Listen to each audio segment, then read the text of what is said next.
രാജ്യത്തെ പ്രമുഖ ഇ-കൊമേഴ്സ് ഭീമന്മാരായ ഫ്ലിപ്കാർട്ടിന്റെ ചരക്കുമായി പോയ ട്രക്കിൽ നിന്ന് 1 കോടി രൂപയിലധികം വിലമതിക്കുന്ന സാധനങ്ങൾ മോഷണം പോയ സംഭവം രാജ്യത്തെ ലോജിസ്റ്റിക് സുരക്ഷാ സംവിധാനങ്ങളെക്കുറിച്ച് ഗുരുതരമായ ചോദ്യങ്ങൾ ഉയർത്തുന്നു. 221 ഐഫോണുകൾ ഉൾപ്പെടെ വില കൂടിയ നിരവധി ഉൽപ്പന്നങ്ങളാണ് മോഷണം പോയത്.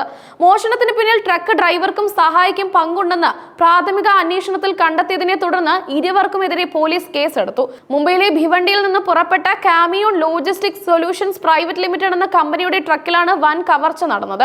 സെപ്റ്റംബർ 27-ന് 11,677 സാധനങ്ങളുമായി യാത്ര തിരിച്ച ട്രക്ക് പഞ്ചാബിലെ ഖന്നയിലുള്ള മോഹൻപൂരിലെ ഫ്ലിപ്കാർട്ട് വെയർഹൌസിലേക്കാണ് പോയത്.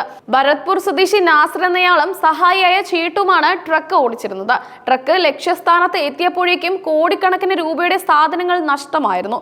മോഷണം പോയ സാധനങ്ങൾക്ക് മൊത്തം 1,21,68,373 രൂപയുടെ മൂല്യമുണ്ടെന്നാണ് പ്രാഥമിക കണക്കുകൾ സൂചിപ്പിക്കുന്നത്.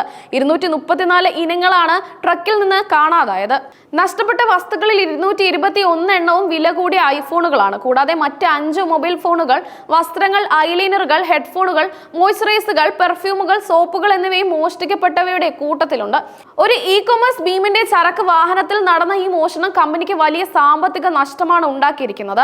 ഖന്ന വെയർഹൌസിൽ എത്തിയപ്പോൾ ഡ്രൈവർ നാസർ ട്രക്കിൽ നിന്ന് ഇറങ്ങി. എന്നാൽ സഹായിയായ ചേട് വാഹനം വെയർഹൌസ് കൗണ്ടറിൽ പാർക്ക് ചെയ്ത ഉടൻ തന്നെ സ്ഥലം വിടുകയായിരുന്നു. കമ്പനി സ്റ്റാഫ് അമർദീപ് സിംഗ് ശർമ്മ ചരക്ക് സ്കാൻ ചെയ്തപ്പോഴാണ് 234 ഇനങ്ങൾ നഷ്ടപ്പെട്ടതായി കണ്ടെത്തിയത്. ഹരിയാന സ്വദേശിയും കമ്പനിയുടെ ഫീൽഡ് ഓപ്പറേഷൻസ് എക്സിക്യൂട്ടീവുമായ പ്രീതം ശർമ്മ നൽകിയ പരാതിയുടെ അടിസ്ഥാനത്തിലാണ് പോലീസ് കേസ് രജിസ്റ്റർ ചെയ്തത്. മോഷണത്തിൽ ഡ്രൈവറും സഹായിയും ഒത്തുകളിച്ചുവെന്നാണ് പരാതിക്കാരനായ പ്രീതം ശർമ്മ ആരോപിക്കുന്നത്. ട്രക്ക് യാത്രയിൽ ഉടനീളം ഇരുവരും ഒരുമിച്ചുണ്ടായിരുന്നുവെങ്കിലും ലക്ഷ്യസ്ഥാനത്ത് എത്തിയ ഉടൻ തന്നെ സഹായം മുങ്ങിയതിനാലും മോഷണത്തിൽ ഇവർക്ക് പങ്കുണ്ടെന്നാണ് പോലീസ് സംശയിക്കുന്നത്. പ്രാഥമിക അന്വേഷണത്തിൽ ഇത് ശരിയാണെന്ന് കണ്ടെത്തിയതിനെ തുടർന്നാണ് ഇരുവർക്കുമെതിരെ പഞ്ചാബ് പോലീസ് കേസെടുത്തത്. നിലവിൽ ഇരുവരും ഒളിവിലാണ്. ഈ കേസിനെ കൂടുതൽ ദുരൂഹമാക്കുന്നത് ട്രക്കിൽ സ്ഥാപിച്ചിരുന്ന ഡിജിറ്റൽ ലോക്കാണ്. അനധികൃത പ്രവേശനം തടയുന്നതിനായി രൂപകൽപ്പന ചെയ്ത ഉയർന്ന സുരക്ഷാ ഡിജിറ്റൽ ലോക്ക് ഉപയോഗിച്ചാണ് മുംബൈയിൽ കണ്ടെയ്നർ സീൽ ചെയ്തത്. സുരക്ഷാ സംവിധാനത്തിൽ വലിയ ചോദ്യങ്ങൾ ഉയർത്തുന്ന രീതിയിൽ ഈ ലോക്ക് തുറന്ന നിലയിലാണ് കണ്ടെത്തിയത്. ലോക്കിന്റെ പാസ്വേഡ് ട്രക്ക് ഓടിക്കുന്ന ഡ്രൈവർക്കോ സഹായിക്കോ അറിയില്ല.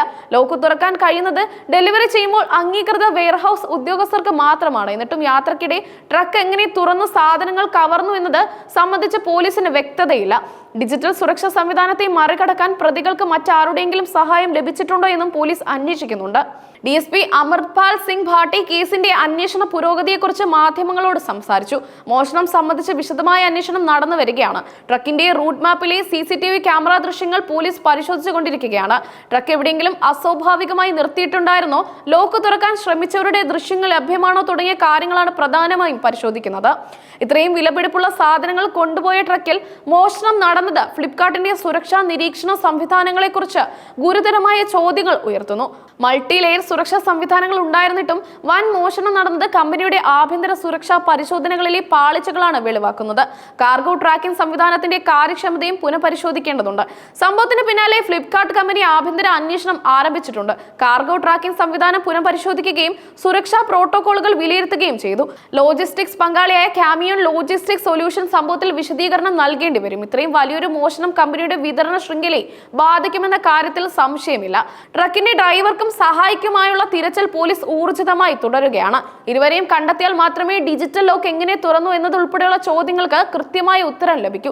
കേസുമായി ബന്ധപ്പെട്ട് മറ്റാളുകളെയും അന്വേഷണ സംഘം ചോദ്യം ചെയ്യുന്നുണ്ട്. മോഷണത്തിന് പിന്നിൽ ഒരു സംഘം പ്രവർത്തിച്ചിട്ടുണ്ടോ എന്നും പോലീസ് പരിശോധിക്കുന്നു. കോടിക്കണക്കിന് രൂപയുടെ ഐഫോണുകൾ ഉൾപ്പെടെയുള്ള സാധനങ്ങൾ എളുപ്പത്തിൽ വിപണിയിൽ വിറ്റഴിക്കാൻ സാധിക്കില്ല. അതിനാൽ വലിയൊരു വിൽപ്പന ശൃംഖലയുടെ സഹായം പ്രതികൾക്ക് ലഭിച്ചിട്ടുണ്ടാകുമെന്നും പോലീസ് സംശയിക്കുന്നു.